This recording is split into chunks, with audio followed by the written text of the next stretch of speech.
right, so here is Godzilla Energized with Battle Drone.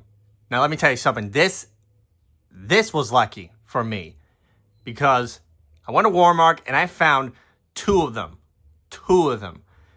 One of them had here's an example. One of them had this color pretty much up here, and then on the other was sort of like inner. But luckily, I actually found this one with both eyes on the eyebrows and the teeth coloration perfect. The one exception is that this color is kind of like much less brighter than you know what. But without further ado, let's get on with the review. So I'm going to start off with the battle drone. This battle drone is kind of cool. I really love what they did. It looks exactly like in the movie.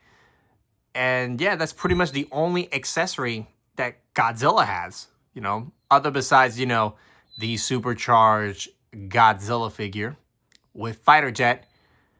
Not really a fan of the neck design, head and tail design, but it is what it is. This is what we got. But yeah, the battle drone looks exactly like in the movie. You know, you can just go fly around, have Godzilla just smack it down with his hand or blow them up with his nuclear or atomic pulse, as I always say. But yeah, his accessory looks, you know, fine. Looks good. The only thing that I feared is that despite the fact that it's like soft, this can break with enough force. Okay, if you try to bend it or something, you could break it. And that's not what I'm going to do here. Moving on, we're going to start off with Godzilla figure. Now, this is actually the reused of the radio tower, which is kind of obvious because the feet is noticeable, the tail is noticeable, even the head is very noticeable. Major difference is that they changed the dorsal fins, which is something that took me by surprise. And it actually, okay, look, let's be real. This figure matches my room. As you can tell, the color matches my room. And I'm glad I painted that room like that because it's... As soon as I put it on the shelf, I'm like, Jesus, he matches exactly like my room. As soon as I put it close to the wall, the paint matched exactly like my entire room, for heaven's sakes.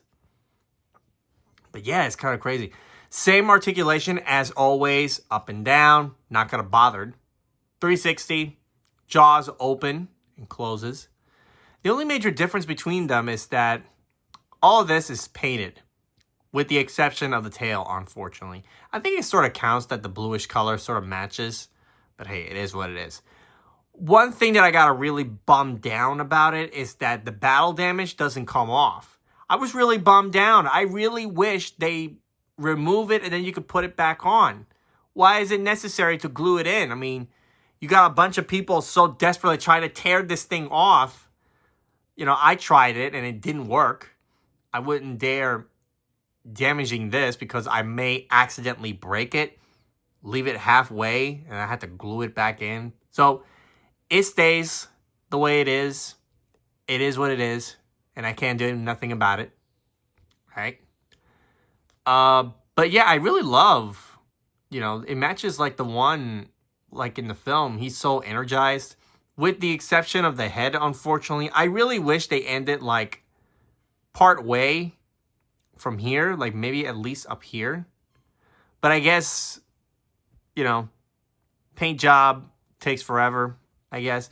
But I'm okay with it. I don't mind it. Dorsal fins are the Heat Ray Godzilla version, as usual. Very noticeable.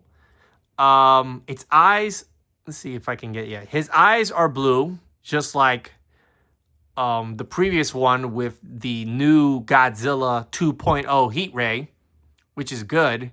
And I actually kind of like it. It sort of shows that he is really energized. And yeah, I really like this figure. I really do. I'm actually kind of glad Playmates are now reusing some of the GVK toys and make them more realistic to the film accurate. So here is Godzilla with Radio Tower. Here's Godzilla Energized in the middle. And here's Godzilla Heat Ray 1.0. Now, as you can see, both of them are the same models from the previous GVK toy lines. I was going to say GV. GVK toy lines. But yeah, it's basically the reused model of the previous versions of the Godzilla Playmates toys. The only exception is that both of them are different with different color scheme. This one, and there's actually two versions of this. I still have it on the living room, outside the living room, by the way. I actually have two Radio Tower Godzilla figures. The major difference between this one is that this one has a much darker blue, grayish color, whereas the other one that I have is much lighter blue. And the only exception is that this part here is not... Actually, the entire structure of the head is not...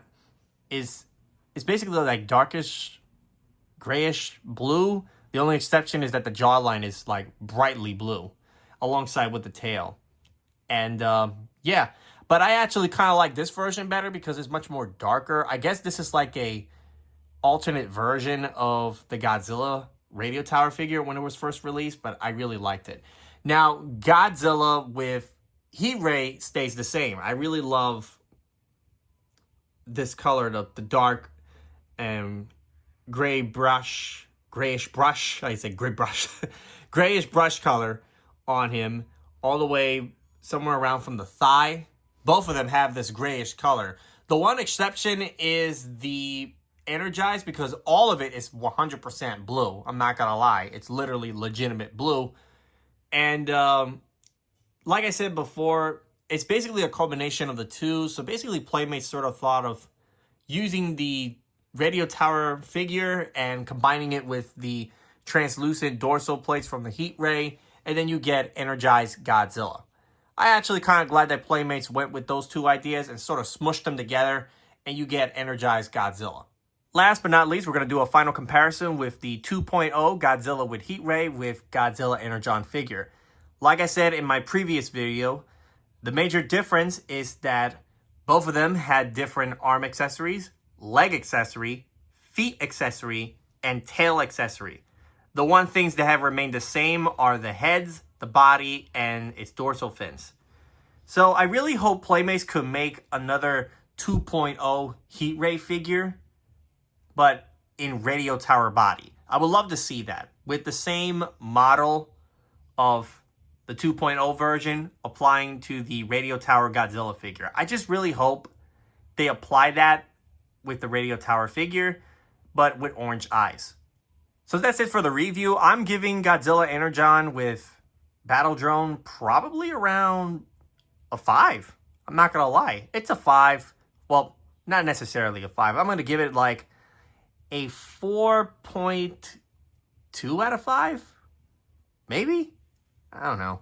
But I really was bummed down that the battle damage doesn't come off. I really wish it comes off, but I guess Playmates were kind of, were concerned about losing it and hearing complaints from the company. But nonetheless, it's a really good addition for your collection.